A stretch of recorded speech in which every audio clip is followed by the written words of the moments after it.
this night changed my life. Molly said, "Brock, we're going to the emergency room." And I was like, "No, I'll be okay." Well, it was like I'm a man. crazy. Yeah, tough it out. As soon as I looked up the word, and I saw the symptoms, I just knew. And I couldn't explain how I knew, but I knew we had to go in immediately. And yeah, I'm very much the go with the flow person in our relationship. He's more stubborn than I am. And in that moment, I was just like, I don't care. You're getting in the car. We're going.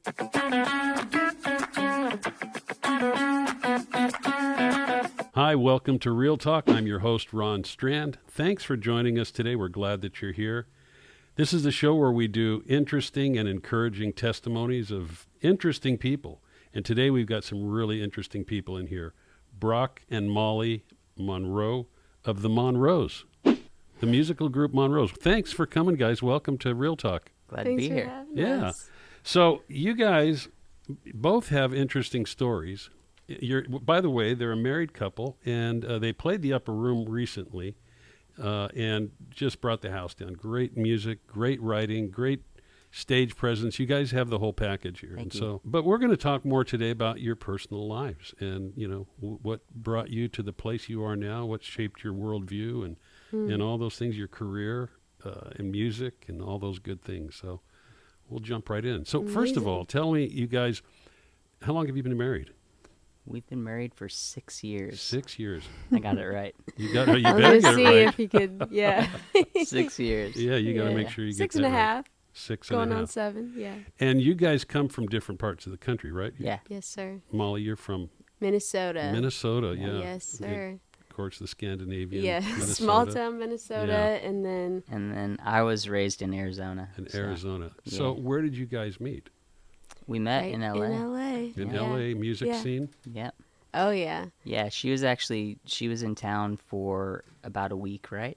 Yeah, I hadn't moved here yet, so this would have been 2015. I'd signed a record deal in LA, but I was still living in Minnesota, kind of trying to just go back and forth. I wasn't totally confident enough to make the full leap yet, and I was out here on a writing trip, and some of my friends back home were like, hey, there's this Bible study that meets on Wednesday nights that a lot of creatives and artists go to. You should check it out. You could maybe meet some people, give you a little bit more of a community in LA. So they connected me with a friend of theirs who I had never met, and I text this guy and say, hey, Micah and Steph asked if you could bring me to this Bible study thing, and he texts me and says, oh, I'm so sorry. I'm actually going to Minnesota today, but I'll have my friend come pick you up. And I had just gotten into town. I literally just got in from work, and I jumped in the shower real quick because I had to get in the shower and then go to the Bible study. And that guy, that friend of a friend, he was a friend of a friend for me as well. He was part of a friend group, but was not like my best friend in the world. But now we've become closer since then. I'm really grateful to him.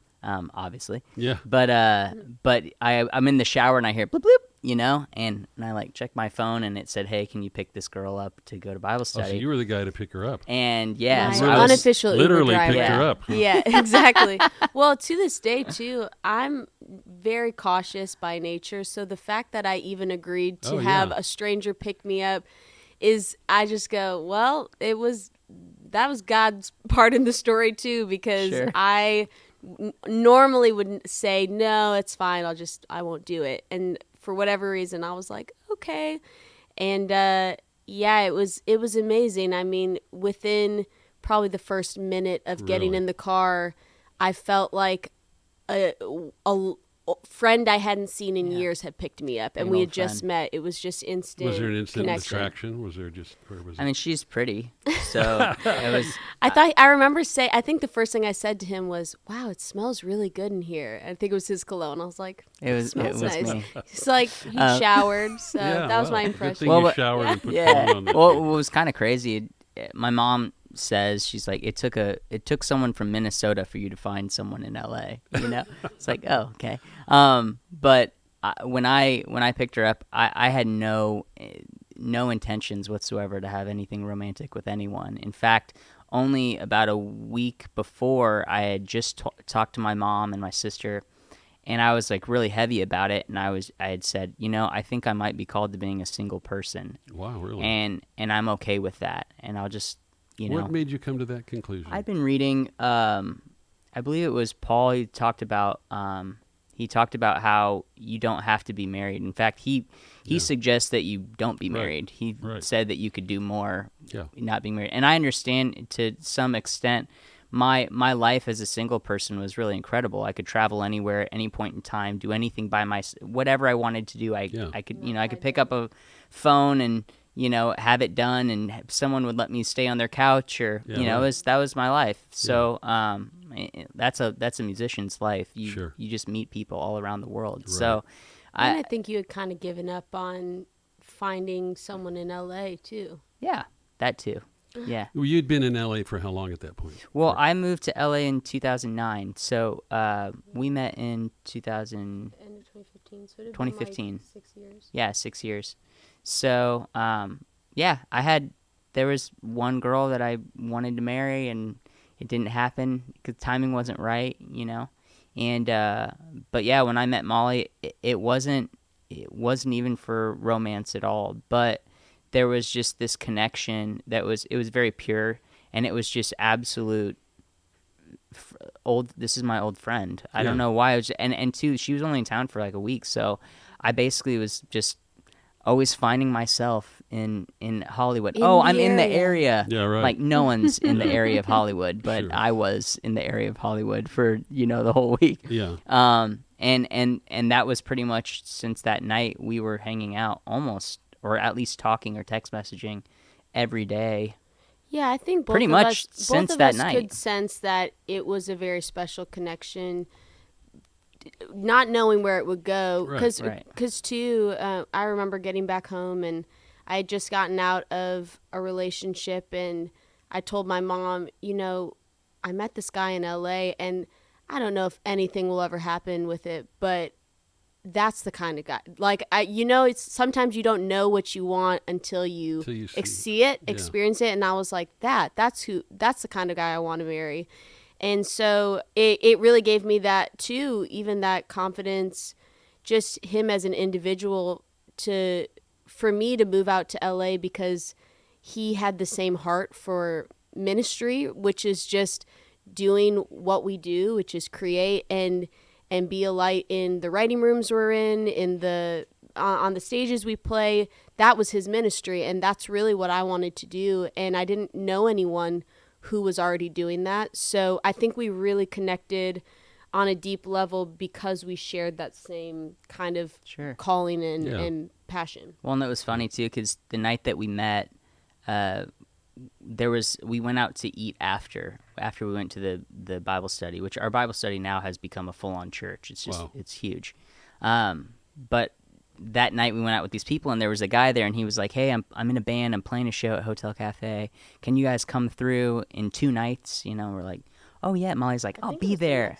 Oh, it was the next night. She's you mean like, just "I'll to be watch, there." not to just come to the show. Just come check it out. And we're really big on, I've always been really big on live music and supporting local musicians and everything. Right. So I didn't know that the Hotel Cafe was an iconic music venue. I thought it was literally a hotel cafe. Right. So I looked it up, and I was like, oh, this is a block away from where I'm staying, so I'll just go walk to this other hotel's cafe and check it out. And I'm like, I'll park, I'll walk you, we'll go together, right? Yeah. And so when we went together, we get there, and the bouncer, whatever, the guy, security guy, he's there, and he's like, IDs, please. And so I pull out my ID, and I turn around and look at Molly, and she is like ghost white, like, and I'm, what's the matter? I'm thinking, oh, you forgot your ID. We'll just go back to your place to get it and come back. And she's like, I'm not 21 yet. Uh-oh.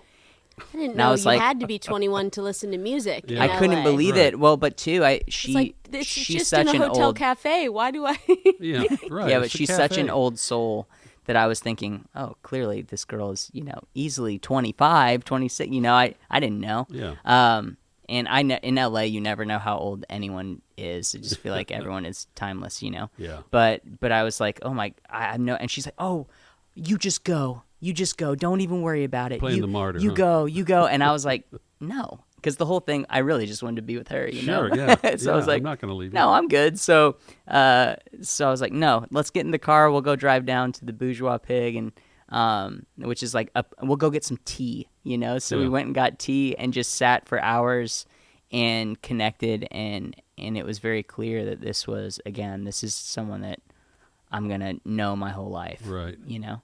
And then it was every day after that she was in town, I was around.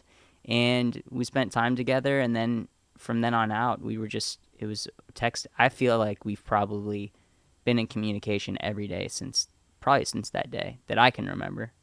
I don't know life without you. There was like 2 days after I moved to LA where you didn't talk to me because I think you were mad at me. But Oh, yeah. Should we drill besides down into that, we've one? talked every day. Yeah, exactly. Yeah, that's true. I was trying to, but yeah, it was pretty much prove a from point. that point. Well, Molly, you were in town at that point just for a label meeting, or you were doing some stuff with the record company. Yeah. You were going back home, though, right? Yes. So how much time did you guys spend together? So you're going back home, Yeah. and were you thinking about Brock? Were you thinking, Oh, for sure. I mean, yeah. Oh, when yeah. I remember leaving and just being like, wow, this is a special person, and going back home, and we talked on the phone all the time, and then his mom brought this up. I forgot about this, but she's like, you sent him a Christmas gift, because we met I think November of that year, and I forgot that I did that. I had just sent him. It was kind of an insignificant thing, but just like a little, hey, this is from me. And his mom, she's like, I remember that showing up and being like, who is this from? Who's What this is Molly this? girl? There was there was a bee mug with, I don't know, it's hot chocolate in it or something. I don't even remember. and I don't even remember. Yeah, I think an ornament. I don't know. It was, but anyway, my mom was like, "Wait a second, someone's, trying to get to you, So, and really, I've always been someone that always pursued girls. I don't know why. I just always liked people that didn't like me back. Yeah. Which was always, or I would just be way more in than that person. Typically, it was that I was with pretty people that were very selfish. That's typically how Yeah. it worked. When you're in LA, that's kind of Yeah. everybody. Me. Yeah. So Molly is not that way at all. Molly is very much others focused, and so Right. the fact that she was sending me a gift, or that she would text me, and this is weird. She's texting me first. What's going on? Never dealt with this. So it was just breath of fresh air. Yeah. That's a great story. I want to drill down into your music, but before we go there, I want to kind of talk about your upbringing for both of you guys. Yeah. Like, what did you both grow up in a Christian home? Did you what? Yeah. Yeah. You want me to go? You can go first. Okay.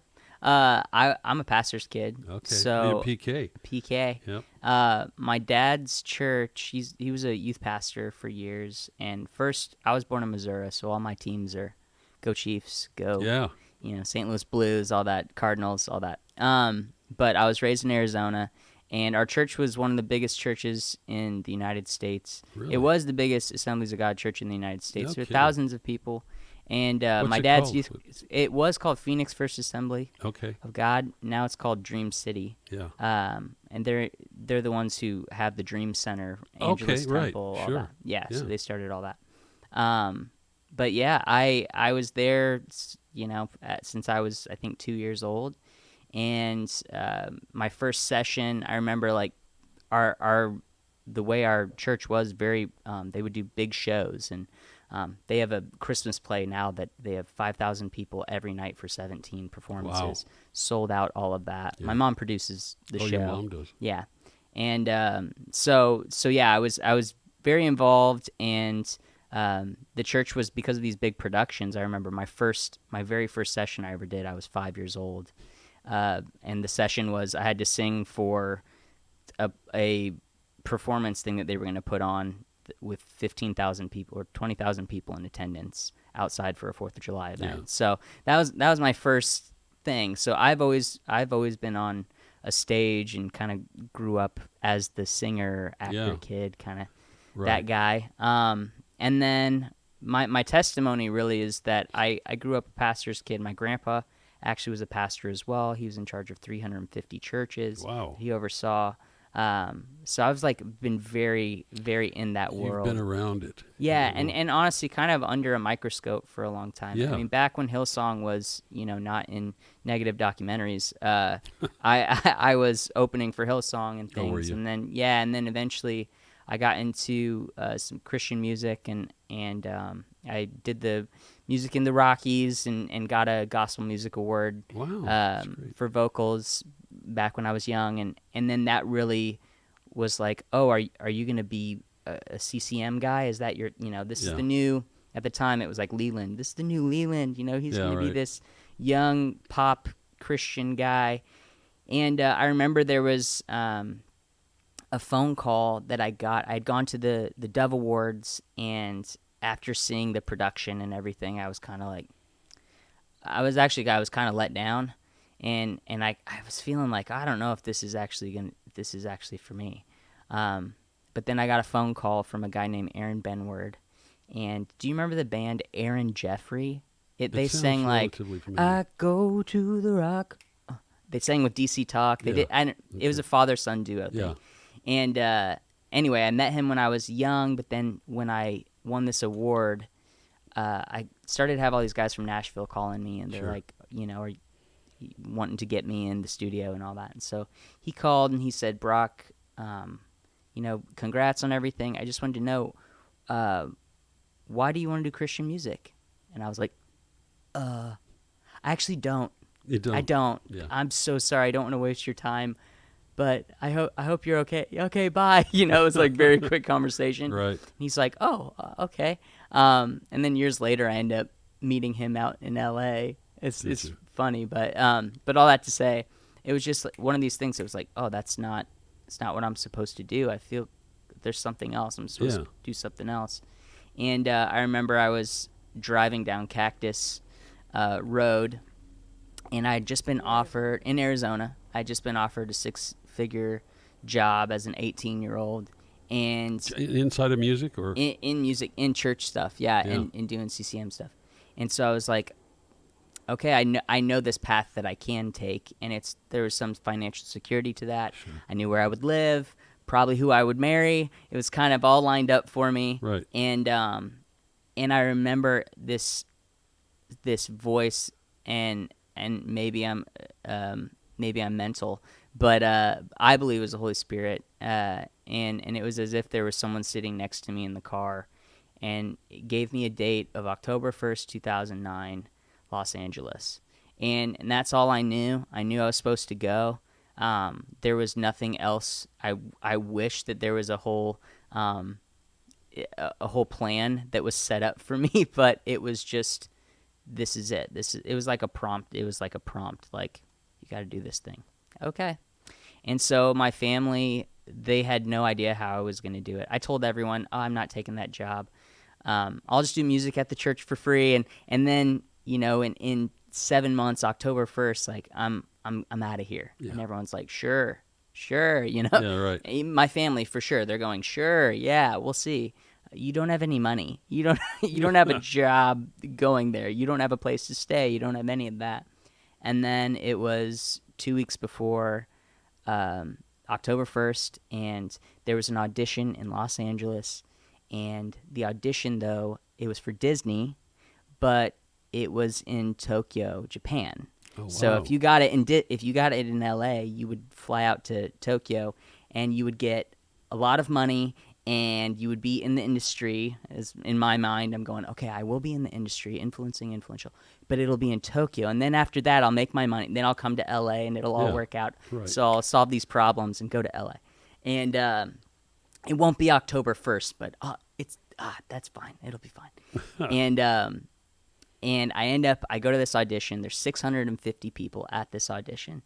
And little by little, it's just, next thing. I'm getting all these callbacks, and all of a sudden what was 650 turns to 20 and then 15, and I'm still there. Then finally they don't call my name. They don't call my number.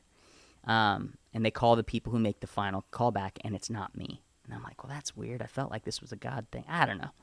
And then next thing you know, they're like, actually, can we speak to number 441? I think that was my number. And I'm like, oh my gosh, that's me. So I go and I talk to them. They pull me aside. And out of the 650 people, they say, listen, we don't have a job for you in Tokyo. You're too tall. And I'm not too tall for anything. But for this, I was Yeah, too tall, you know? Well, in Tokyo, you would be And they're too like, tall. you're too tall for that. But would you be willing to relocate to the OC and work for us in California? Oh, no kidding.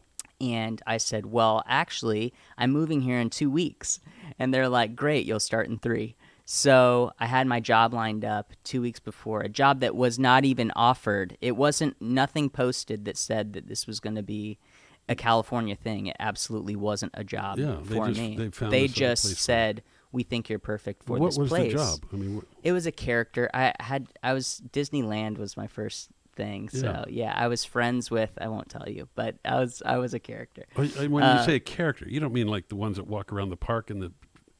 Well, I didn't have a head on, but I had my face. Yeah. Really? So yeah, I'd talk to people and be with little kids. Yeah. And, yeah. So then once I did that, though, what was crazy is that I didn't have a place to stay.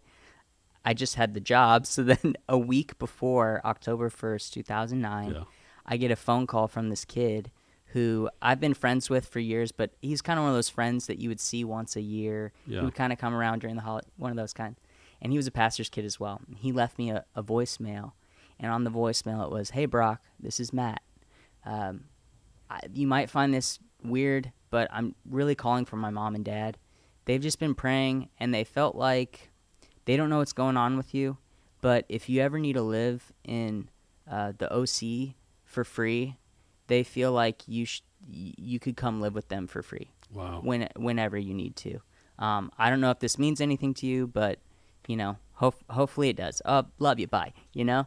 And that was a week before October 1st, 2009. I moved 1 week later, and I lived with them and was in L.A., and then I was signed within months after that. And then I was on a TV show, the biggest TV show on the planet at the time.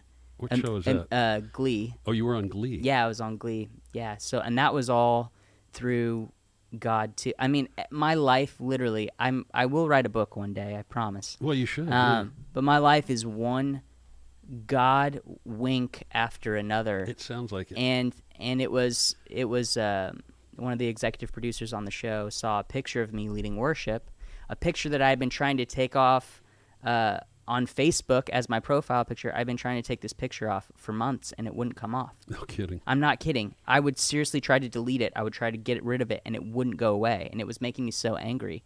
This is the very picture that this person saw, gave to the executive head producer of the show, and said, this is the guy.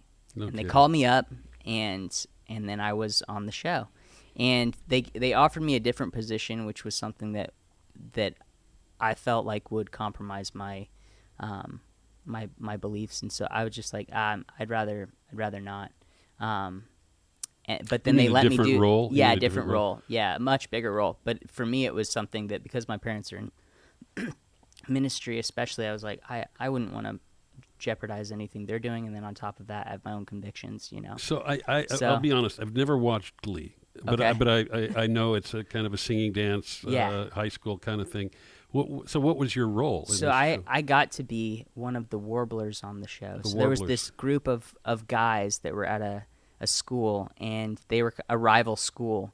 And they were just supposed to be very minor on the show, but the fans of the show really loved these guys. Got great feedback. And because of that, they were on another episode and another episode. kidding. And before you know it, I'm in 2 seasons of the show on camera and singing behind the scenes for 3 seasons. So, wow. and God just used that to open door after door after door. And the man who gave me that job, really, he even to this day says that God sent me to him through Facebook.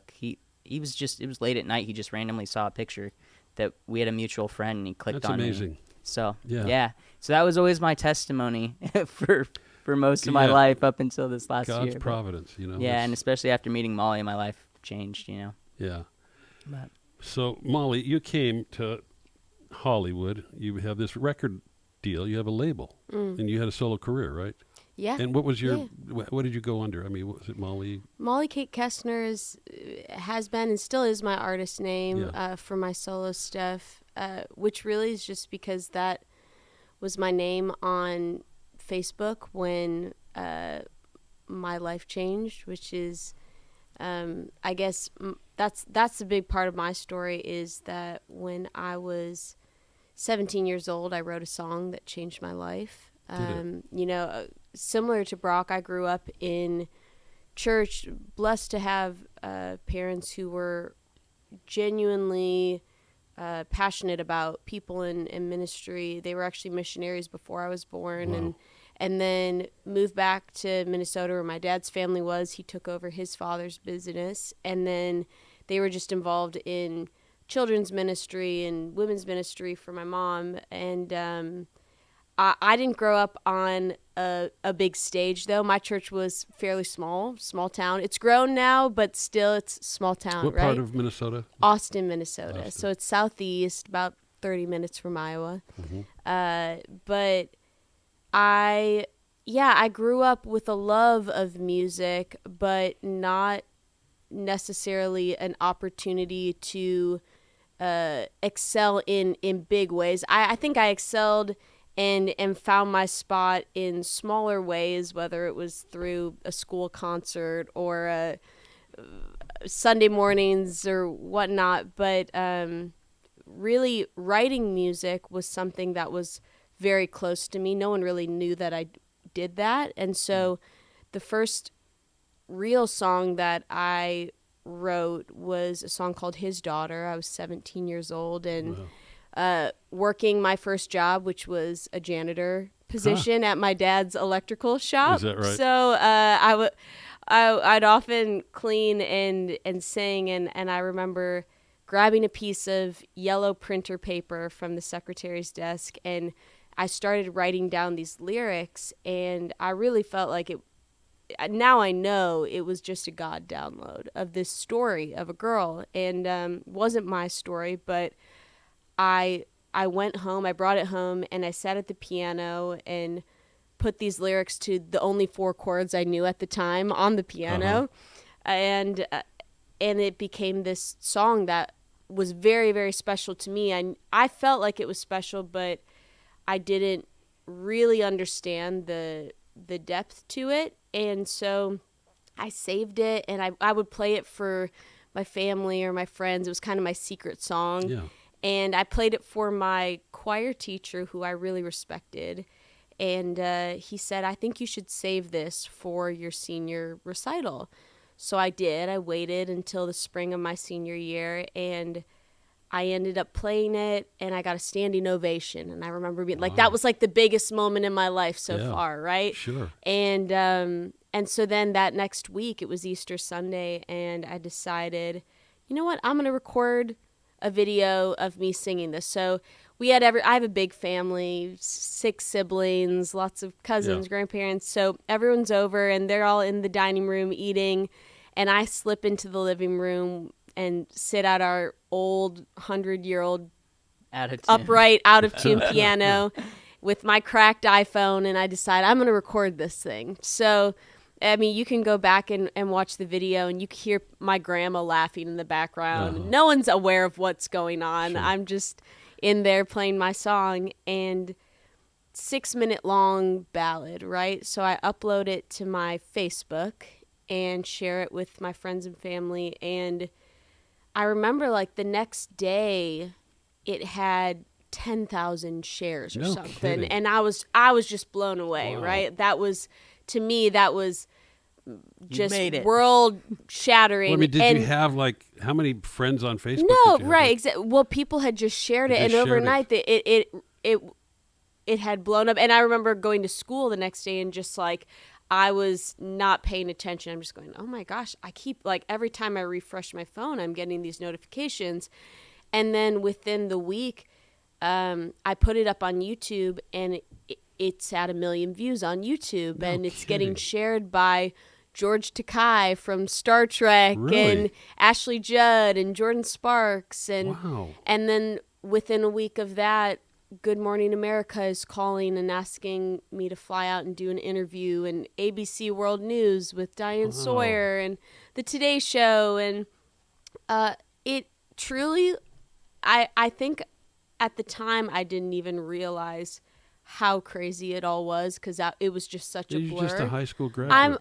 I'm just trying to make it No, through my you senior didn't even year. graduate yet. Yeah. No, Wow. I hadn't even graduated yet. This was in end of April, May of my senior year of high school. Okay. So, Well, what's this song called, first of all? it's called His Daughter. His Daughter. Yeah. So the song essentially is, at its core, it's just about, I think, a feeling that a lot of us have felt, which is when you're in a circumstance that you don't understand, you don't know how you're going to get through, and you're crying out to God, and you don't see it, you don't understand why this is happening.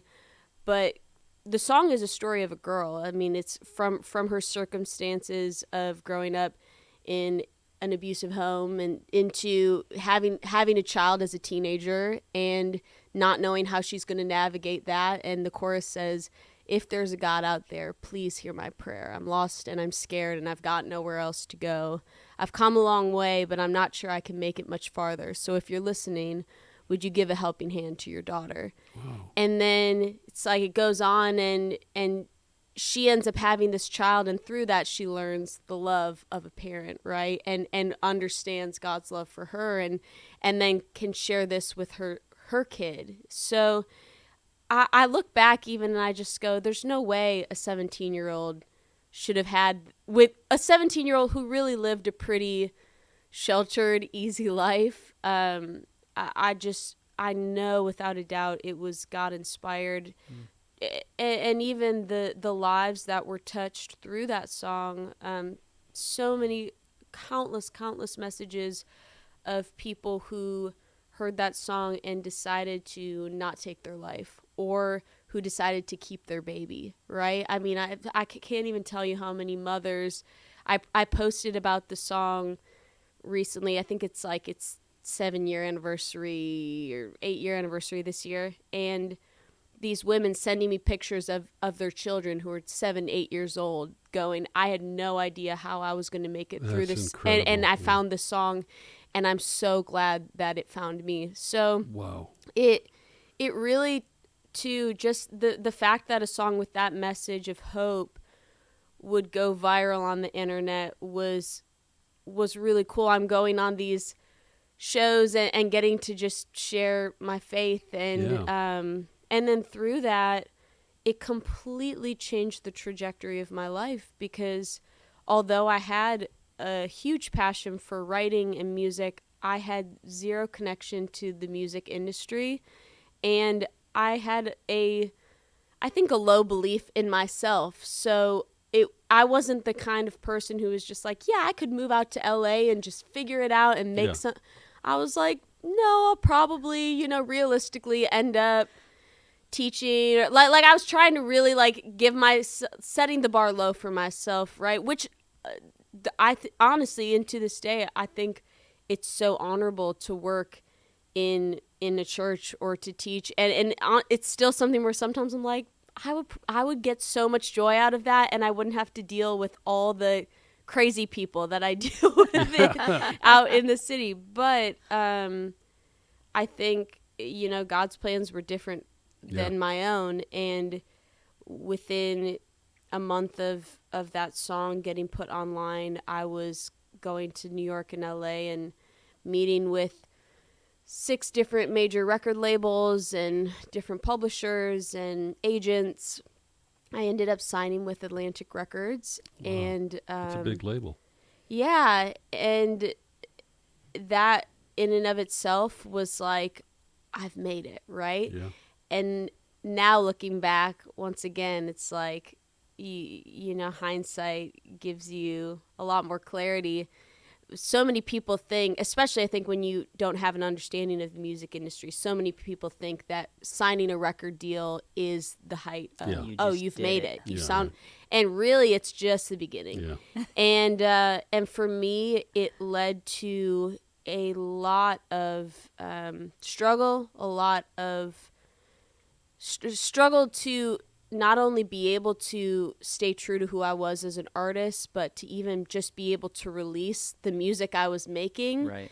When you have people who are completely in control of Right. what you can Yeah. put out there, and they have ulterior motives for what you do, and so They know, really loved me. Did They they? loved me yeah, a lot. well, and that Was was that part sarcasm? of it too. Is Yes. within the first year that I signed the beginning of 2015, and I met Brock the end of 2015, married him the following year in 2016. And I think that was not a part of my label's plan in any scenario, right? They're signing this young, innocent girl from Unattached, Minnesota, you know. Yeah. right? Very easy Right. to control, Sure. and All of a sudden, they're trying to get her in this deal or that, and I'm going, you probably shouldn't do this one. Yeah. This is, Yeah. you know, you should probably think about this Right. stuff.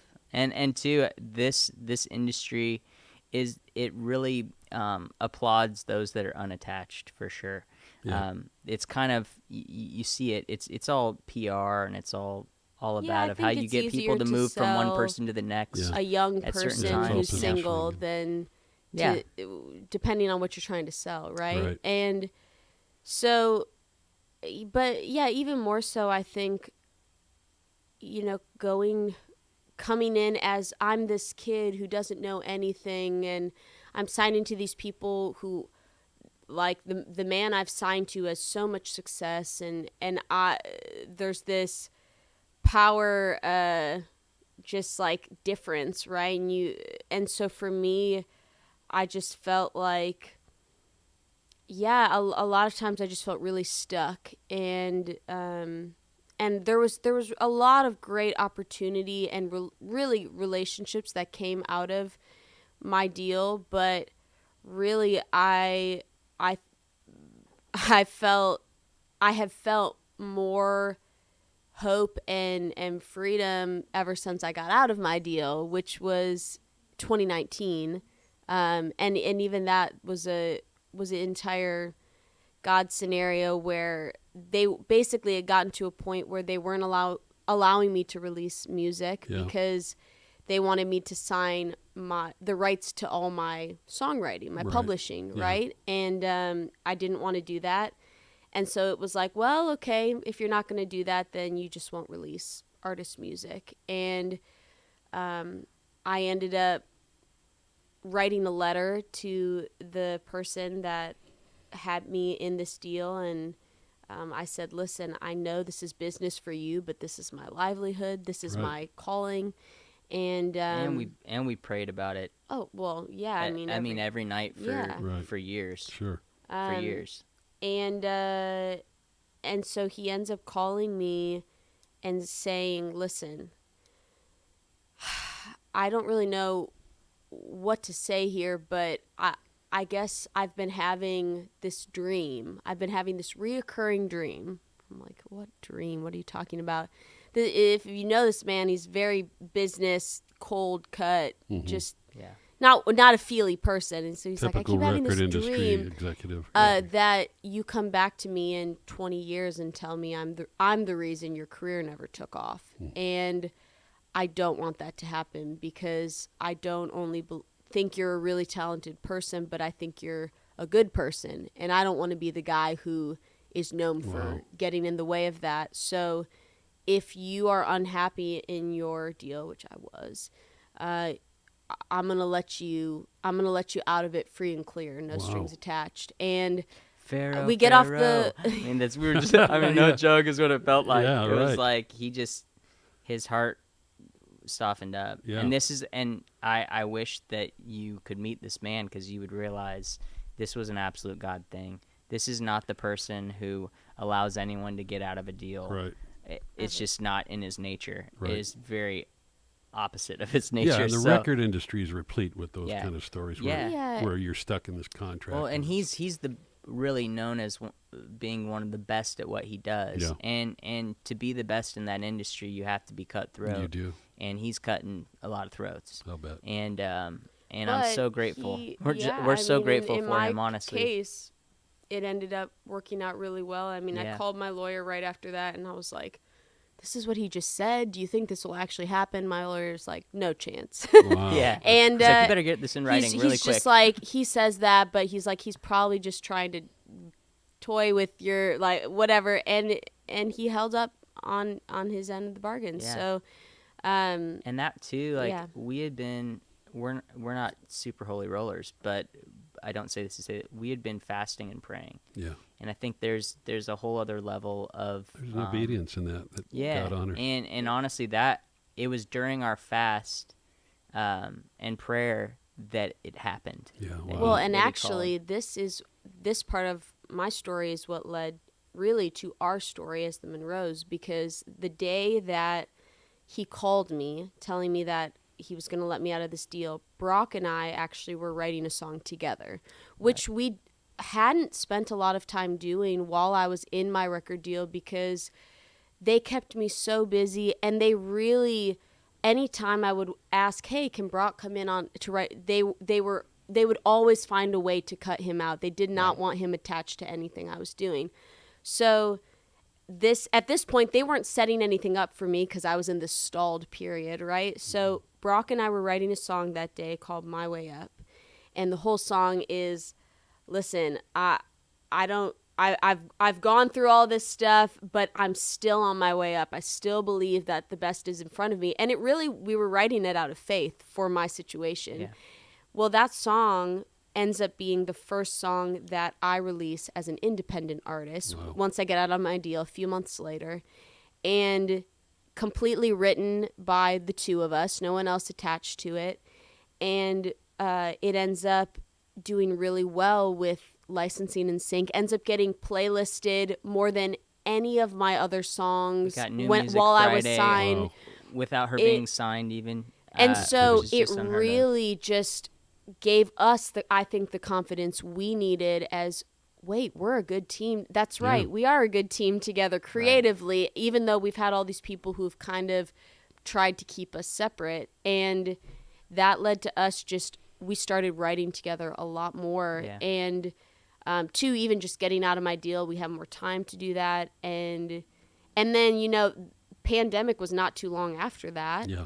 And that gave us even more time to just spend creating together in a way that we wanted to do it. There was no pressure. We were just stuck in our apartment for a year, and wrote all this music. And then once the world started opening up again, we would have friends or little pop-up shows here and there, and they'd ask one of us to play or both of us to play, and we'd go, well, we actually have some songs together. Do you guys mind if we play them?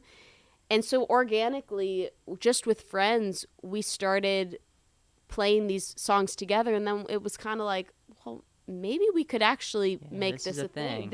Everyone keeps saying, Brock, I love your music, Molly, I love your music, but when you guys play together, it's different, it's special. Yeah.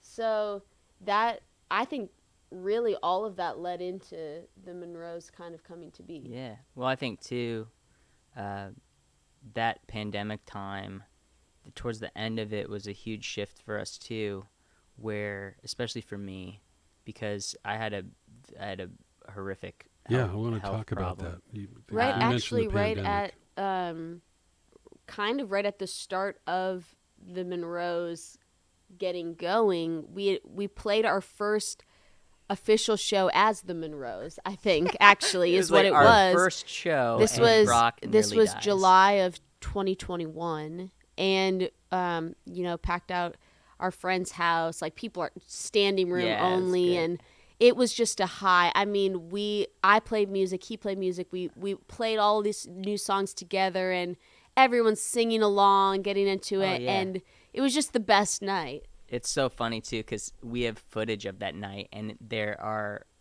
images of people hugging talking and- right here and hugging us. And, Really?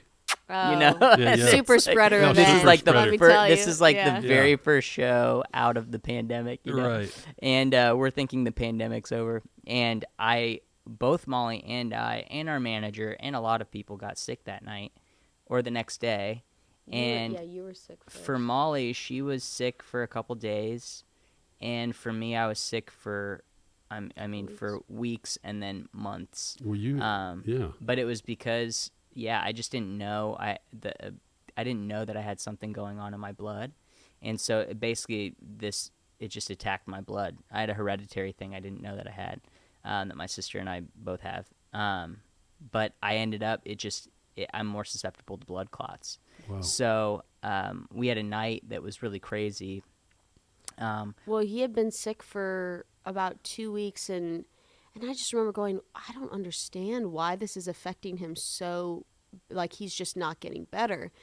And then finally it seemed like he was kind of getting out of it. Well, I had, but like, he was pneumonia, having too. he was It was having like this a pain whole- in his back all day. I remember the whole day he was having pain in his back, and then 1 a.m, I get woken up to him grunting in pain. Really, he's like trying to sit up, he can't breathe. I was dying. The doctor said I was dying. That's what was You're happening. literally But dying.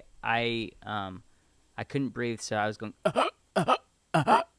Molly. And from that moment, Molly sits up immediately. She just sits up, and the only thing that can come out of our mouths is prayer. Wow. And that's it. And it just starts coming out, and we're praying together, and I can barely say anything but prayers coming out. And Molly pulls out her phone. She basically, you could say your part. Yeah, well, so we pray, and I have this word pop into my head, almost like I can see it in my mind, and it's pulmonary embolism, which I kind of I didn't know what that was. I literally am going, I'm crazy right now. Like, I'm overtired. I haven't been sleeping because he's been sick, but I put it in my phone, and it says blood clots in your lungs. And I think one of the first symptoms is like shortness of breath, pain in the back or chest. So you didn't look this up. It just this came to you, pulmonary embolism. Yeah, and I too. Later I was thinking I had heard that word once before, which was about a year prior. We have friends who were in a very serious car accident, and one of them had a pulmonary embolism, and I remembered it was serious. That's all I Yeah. knew when I And their story is thought a of the total God word. thing too. So it was like, Yeah. it's the huge part of their testimony, Right. and like, and then God used that to even, help me, and really, from that night on, my life has just been very different. The way I approach life, period, has changed. Which is why I say when you asked me about my upbringing and what's your testimony or whatever, well, my testimony before was what it was, but it's very different now. It's very different now. This night changed my life. Molly said, "Brock, we're going to the emergency room," and I was like, "No, I'll be okay." Well, it was like I'm a man. Crazy. Yeah. Tough it out. As soon as I looked up the word, and I saw the symptoms, I just knew. And I couldn't explain how I knew, but I knew we had to go in immediately. And I'm very much the go with the flow person in our relationship. He's more stubborn than I am. And in that moment, I was just like, I don't care. You're getting in the car. We're going. And I was like, "Yes, ma'am." we got in the car, and Yeah. we got there. We are in the waiting room. The waiting room was gnarly. Sherman Oaks, I'll just say this to anyone. Sherman Oaks Hospital, never go. Wow. Never, ever. If you can go anywhere else, go there. You mean don't go there, you think? Yeah. Do not go. So we get there, and in the waiting room alone, it was kind of crazy. There's a man there who's going, "I killed a man with my bare hands. Oh, my God. What am I supposed to do with Yeah, myself?" there's a lot Molly of and I are like, characters. "Oh my Lord." And then we go in, or I go into the. Well, yeah, I wasn't allowed to go with him. She'll be in that waiting sure, room yeah. for 8 hours, Right. And so I had written in his phone everything that he had dealt with, from having COVID to the symptoms he was feeling to please test and rule out pulmonary embolisms. I wrote this in his Yeah. phone, and I said, just read this to the doctor, okay? So when I go in, I tell the doctor, he was not very sympathetic to my case. He was not a big fan. To him, it was, you probably just coughed and pulled something. Like, this isn't anything. Get out of my emergency room, kind of one of those vibes. So, okay. I said, well, can you please just test it? You know, I think this is what it is. I think it's pulmonary embolisms. So I end up test, another test, you know, and for the next 6 hours, they'll be testing me, and every time, you know, it's looking worse and worse, you know. So finally, he comes into the room, and he says, it's 6 a.m. at this point. He says, Brock, first of all, I'd just fallen asleep, and he goes, wake up. And I was like, and he's like, Brock, I need to tell you, you have 3 pulmonary embolisms in both your lungs. So we're same gonna doctor who gaffed it off. Same guy, yeah. And he's like, yeah, you've got the pulmonary embolisms, both your lungs, and we're gonna get your blood thinner. You're gonna be in the hospital for a while, so might need to tell your family what's going on. Okay, any questions? And I'm like, Real bedside so manner there. blood clots, huh? You know, and that's what it was. And then he's like, all right, bye. I never see this doctor ever again. From this moment on, I ended up getting a new doctor who was way better, and I didn't have to go into the hospital and all that. But immediately following this doctor saying this to me, I press FaceTime. I put Molly on my leg. I'm in this tiny little room with a little twin bed, and I'm hooked up to an IV, and I've got blood being drawn out of my arm by a nurse. And Molly's on FaceTime on my leg. My nurse then turns around, and when he turns around, a door flings open, and a madman, a mental person, comes into my Not room. the same guy from the No, thing they just killed a him. random, different madman comes in with a fire extinguisher and starts bashing my nurse over the head with a fire extinguisher. And my nurse is up against my bed, and I've got my hands on his back while this guy's trying to attack me, and my nurse is in between us getting hit in the head. Oh my and gosh. I'm going, help, help, help, and there's no security around. And I'm hooked up to the bed, so I can't really even get out and do anything. Plus I also have, you know, life altering blood clots in my lungs, pulmonary embolism. Yeah. So I'm screaming out my lungs, literally, and the nurse fends this guy off, and finally he pushes the guy. The guy drops the fire extinguisher, and he jets out. The nurse shuts the door, and he like gets between my bed and me. And Molly's on FaceTime this whole time. Oh, and you're watching this whole thing go down. So I'm Helpless. going, yes. And the guy's like, Brock, he's like hiding between my bed and the gauze. Was he and all that injured? stuff. Did the guy get? Well, he's got a big, lump on his head, and his tooth is chipped. And he's going, Brock, am I okay? He's like, Jesus Christ. I was like, yes, Jesus saved us. Yeah. I literally said this. He's like, am I okay? I'm like checking his head. He's like, am I bleeding? And Molly's going, bleeding blood? What? What's going on? Oh my gosh. And What I'm are you going, thinking, Molly? Because I couldn't see what Brock was seeing. All I could see was Brock. So I just see him randomly start screaming, help, help. Oh my gosh. So I don't know if someone has a gun. I don't know if someone just like passed out. I had no idea what was going on. And yeah, I was uncontrollably shaking for the rest of the day. It really, honestly, it was very traumatic. And Brock, after the scenario happened, it was so bizarre that he is just laughing uncontrollably. And I'm like, I'm also coughing. So I literally was coughing out the lining of my lungs as well. I would laugh and cough out the lining of my lungs. After that situation happened, I went to the front desk and I was like, please let me go see my husband. I've been waiting out here all night. He just had an attack in his room. Can you please make an exception? So they end up letting me go back there with him.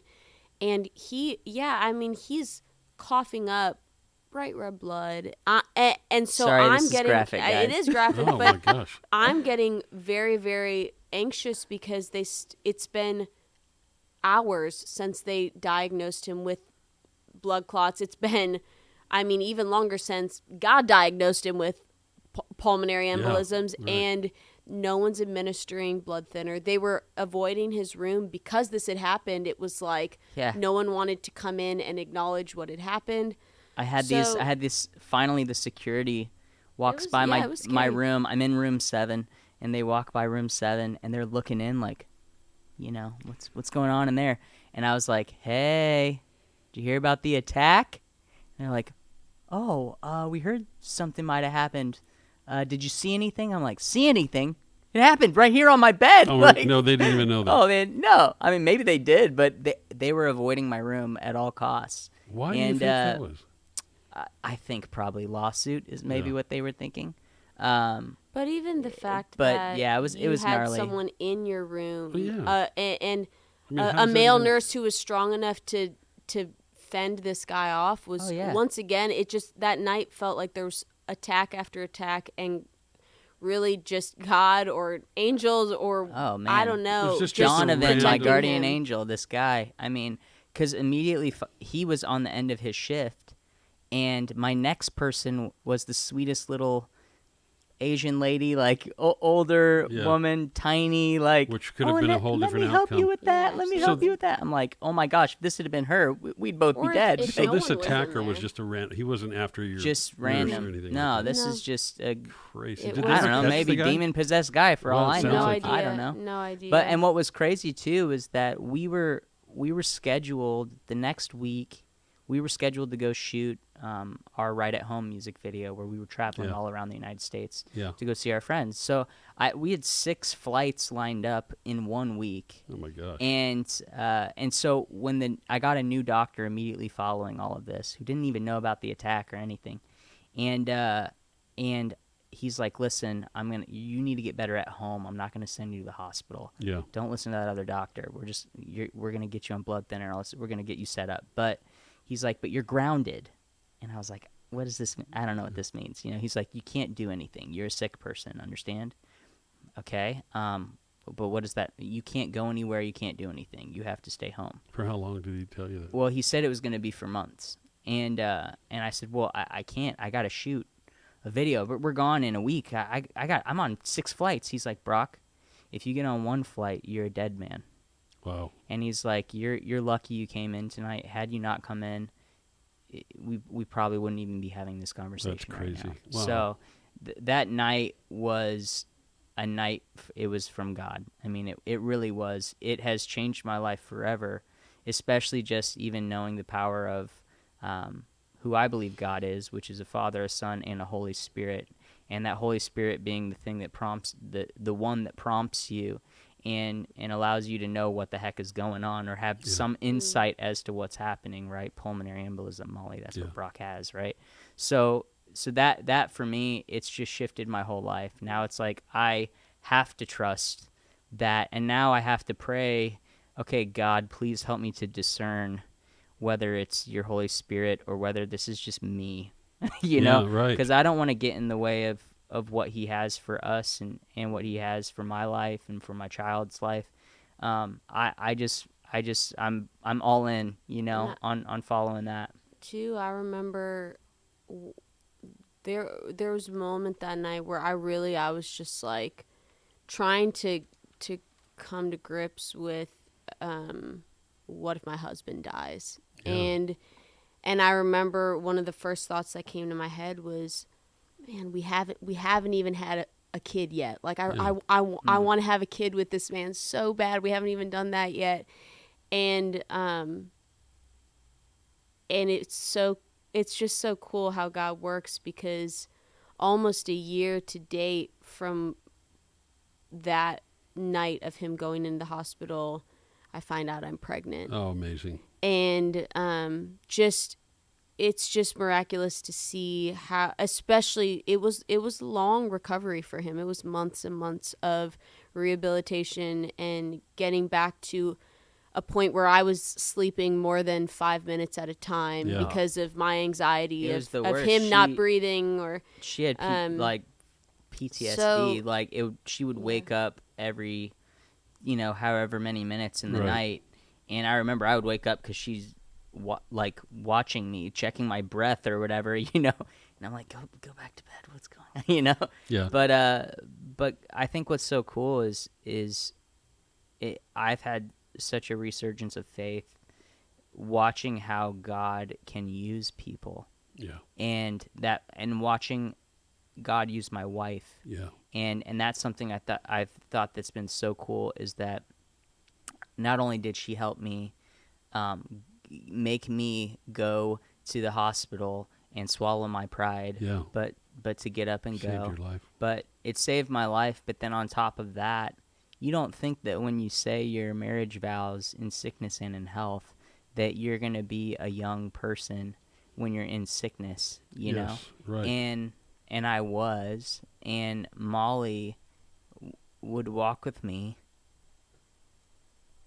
She would walk with me around around the block, and we took baby steps together.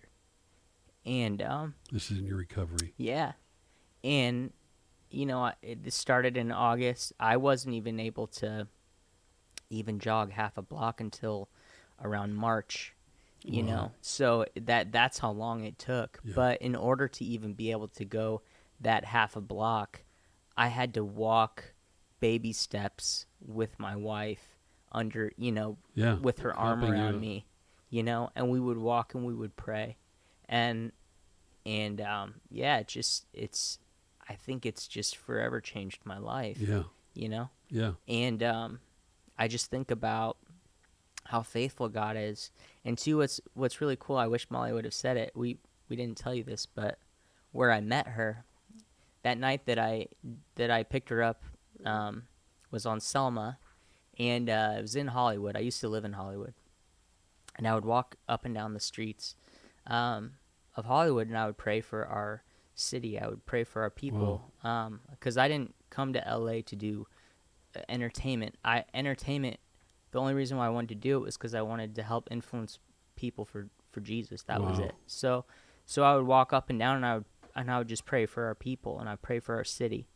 And there was one specific street that I would walk down, and that was the street that I would pray for my wife and my kids.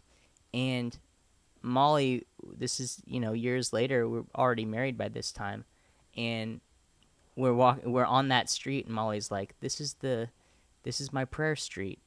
Wow. And I was like, wait, what? She's like, yeah, this is where I would pray. I would pray for the people of the city. I'd No pray for my kidding. husband. I'd pray for my kids. Because I would stay on that street, and whenever I would travel out to LA, the hotel they put me up in was on that street. So I didn't, it's like I didn't know anywhere, so I would just walk down that street and pray about my future, if I was going to come to this city, the people in it. Yeah, that was really cool. Well, you guys have, story after story of God's providential, plan. Yeah. All the things you guys have talked about, it's just God's in that. And it's out of a life of obedience. I know we're not perfect, and you guys probably walk away and say, I'm just me. But it's just, it's a yielded heart, right? Isn't it? It's just yielded heart to God and prayer and trusting Him. Well, and I think the hard part now is when you ask God and you say, God, what am I supposed to do? What, you always just guide me in everything. I'll just do anything. And He's always been so clear. And so now I feel like God's like, you have free will. You get to choose, right? Right. That's always the hardest part. Yeah. I'm like, I don't want free will. Just tell me what to do, man. Yeah. But yeah, our life is definitely one of obedience. Well, Yeah. what impresses me is your willingness, because, you're in an industry where you could be really kind of shunned for your faith. Because you're not doing quote unquote Christian music. You're doing, you're doing music. Yeah. But it's coming from a worldview, a life, biblical worldview in terms of, Right. it's all out of your life experience. Yeah. But you're not afraid to proclaim the name of Jesus. And that really is impressive. That's amazing. Well, the Bible talks about it, something that I've stuck with. It's kind of been a thing for me since I moved to LA, which is to be gentle as a dove and wise as a serpent. Yeah. And to me, that's, you have to know the serpent language. You have to know the language of the people. Yeah. But at the same time, be gentle as a dove with the truth. Yeah. Right. And so I'm not afraid to say it. Yeah. But you have to be able to be think to be living it empathetic and is be the most understanding of important yeah thing, and too. yeah It's like a lady said to us when we were in Nashville, we met her, and she was just so encouraging to us as a couple. And we were telling her kind of a little bit about what we were doing in LA. And she said, it's like you wear Jesus like a perfume, like a Wow, cologne. what a great way to put it. And I thought that was such a cool image where she was like, you don't need to say, I'm a Jesus person or wear a Jesus t-shirt. Yeah. She's like, people are going to get that sweet aroma and that presence being around you. great way And to put it. I just love that. And Yeah. that really, I think, is sums up what I've been trying to do. And I know Brock tries to do in our day-to-day life, where we just want to live in a way that people go, what is it? Yeah. And that they ask the question and we're able to go, Yeah. I got the answer. Right. It's not me. Yeah. It's not marriage. It's Right. not, it's Jesus. Yeah. And so many people ask us like, man, I just want what you guys have, right? And it's couple goals or whatever. And really it's like, we are two imperfect people in so many ways. We are so incomplete without Jesus. Our relationship is so glued together by the fact that we are dependent not on each other but on God. Right. And Yeah. so well too it's Yeah. like even to go on top of that is that I think some of my favorite like my very favorite things about you are my humor. yeah, your humor is actually, I really do love that. But I think it's Jesus probably. It's that you choose to be like him. And so it's cool cuz I always get worried. I never want to put my wife above Jesus. I never want to put my kids above Jesus. And it's really cool though that I get to recognize even in this moment. This isn't something I talk about a lot, but I think it's that I just love him so much that makes me love you so much because you've got That's him what in it's all you, about. you know. And yeah, I'm just so grateful. Man, I'm so sorry I'm crying. No, it's all But good. I'm on a fast right now, so I'm a little weak and tired. But yeah, I'm just so grateful. Well, you know, but that's biblical. You know, you love God first, and then the love for those around you flows out of that. The love for your wife, the love for your children. Absolutely. You know, you can't have a more perfect love than the love of Jesus. Yeah. You know, and that's why God set that up that way. Yeah. God set up the family that way. It's really refreshing. It really, you guys, your story is just absolutely amazing. People are Thank going to you. love to hear this. I can't go away without, because I don't know if I've heard this song. Did you guys sing it in the concert? The song that went viral that you wrote?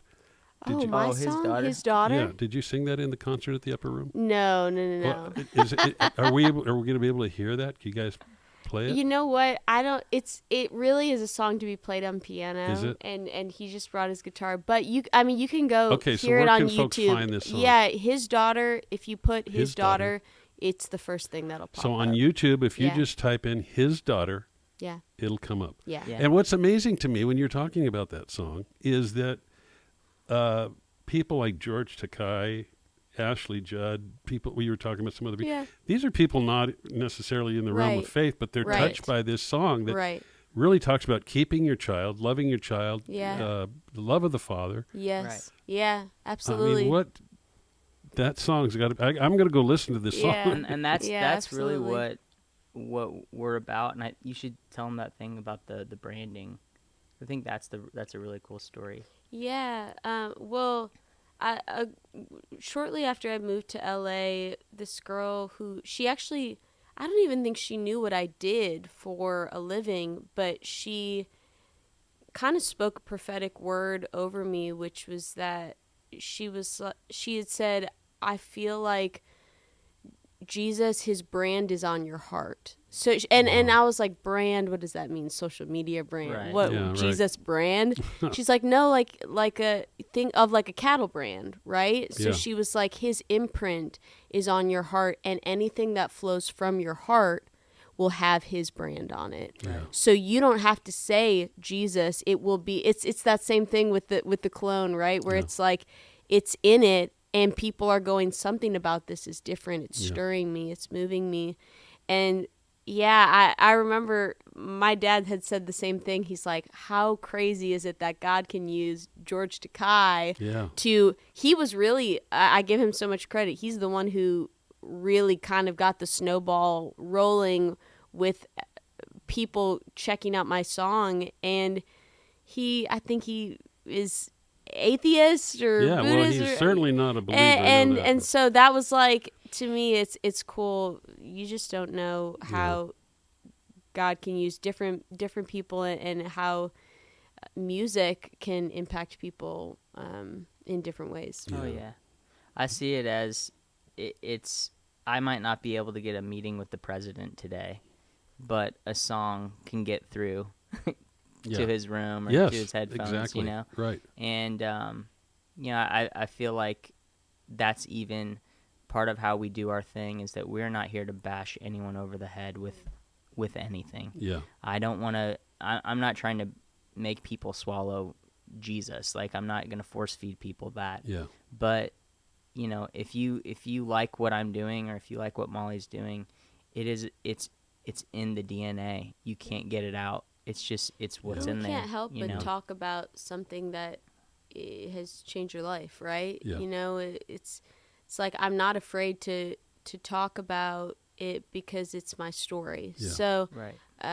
It just comes up naturally. Well, you guys have encouraged my faith. I mean, it because, and it's true. The branding and the lady that said, like, you guys exude the scent of Jesus, the perfume. That's where we should be. Where people see God in us. And there's a scripture to that effect. Let them see your good works, and know that you're. I'm misquoting it badly, but it's all good. Yeah, but and give thanks to God for that, and give the glory to God. And so that's encouraging to me, and I know it's encouraging to the folks that are listening to this. And you guys,